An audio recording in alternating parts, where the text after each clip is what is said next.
फ़इज़ा क़दय्तुम मनासिककुम फ़ज़्कुरुल्लाह कज़िक्रिकुम आबाकुम औ अशद्द ज़िक्रा।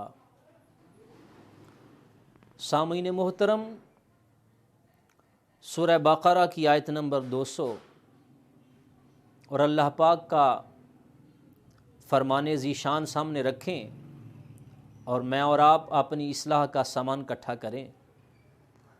अल्लाह रब्बुल इज़्ज़त का फरमान है कि जब तुम मनासिक हज अदा कर लो, फ़इज़ा क़दय्तुम मनासिककुम, कि जब मनासिक हज अदा कर लो, हज के अरकान अदा कर लो, हज के तमाम लवाज़मात पूरे कर लो, तो फरमाया फ़ज़्कुरुल्लाह, अल्लाह का ज़िक्र करो, अल्लाह का ज़िक्र करो।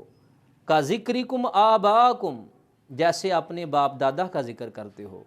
औ अशद्द ज़िक्रा, बल्कि उससे भी ज़्यादा अल्लाह का ज़िक्र करो। जितने ज़ौक़ शौक़ और लगन से अपने वालिदैन का ज़िक्र करते हो, आबाओ अजदाद का ज़िक्र करते हो, उससे भी ज़्यादा ज़िक्र अल्लाह का करो। सामीन मोहतरम, इस आयत के तहत मुफस्सिरीन ने लिखा कि कुफ़ार मक्का का ये तरीक़ाकार होता था, मुशरिकीन मक्का का इब्तिदाई इस्लाम में, कि वो सहने हरम में आके अपने तरीक़े से, अपने अंदाज से जब वो इबादत कर लेते तो फिर टोलियों की सूरत में बैठ जाते, ग्रुप बंदी बन जाती, मुख्तलिफ़ ग्रोहों के अंदर वो बैठ जाते और बैठ के बड़े फ़ख्र से, बड़े तुम तराक से, बड़ी आलीशान अंदाज से अपने आबाओ अजदाद का ज़िक्र करते। वो ज़िक्र कैसा था? कोई कहता मेरा बाप बड़ा पहलवान था, कोई कहता मेरा बाप बड़ी अच्छी तलवार चलाता था, कोई कहता मेरा बाप बड़ा कुश्ती का माहिर था। अपने आबाओ अजदाद का तज़किरा करते, उनकी ताकत का, उनके माल का, उनके नसब का, उनके हसब का ये अंदाज़ बयान किए जाते।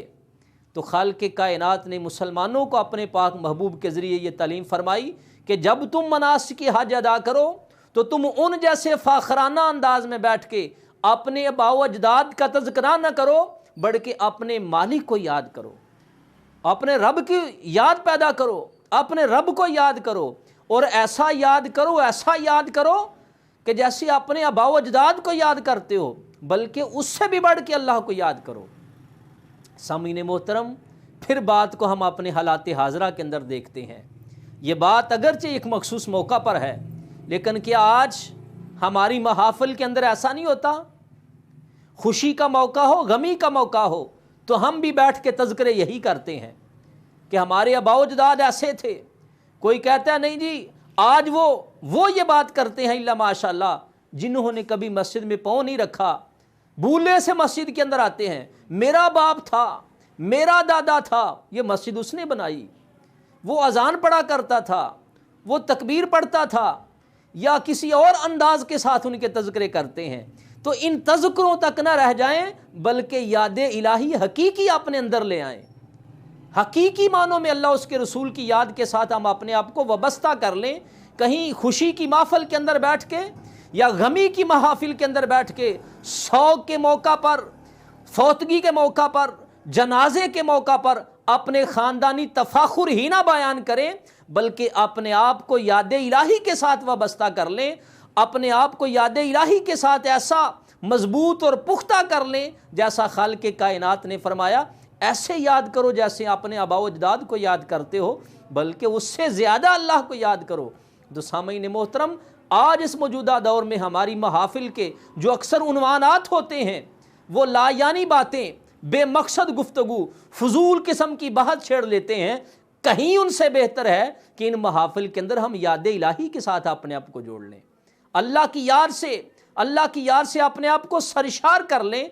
तो ये ऐसी याद इलाही होगी कि वो अंदाज भी फिर आ जाएगा। कौन सा अंदाज?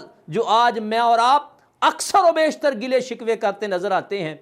सुकून नहीं, परेशानी है। रब ने उसूल दे दिया, الا بذکر اللہ تطمئن القلوب، فرمایا دلوں کا سکون یاد الہی کے اندر ہے۔ کہیں سبحان اللہ، کہیں الحمدللہ، کہیں لا الہ الا اللہ، کہیں نماز کا سجدہ، کہیں تلاوت قرآن، کہیں صدقہ و خیرات، کہیں غریب اور محتاج کی ضرورتوں کو پورا کرنا، کہیں دیگر اپنے گرد و نواح کے ماحول کے اندر رہتے ہوئے لوگوں کی حاجات کو سامنے رکھتے ہوئے پورا کرنا، یہ یاد الہی کا حقیقی طریقہ ہے۔ اللہ پاک مجھے اور آپ کو صحیح عمل کی توفیق عطا فرمائے۔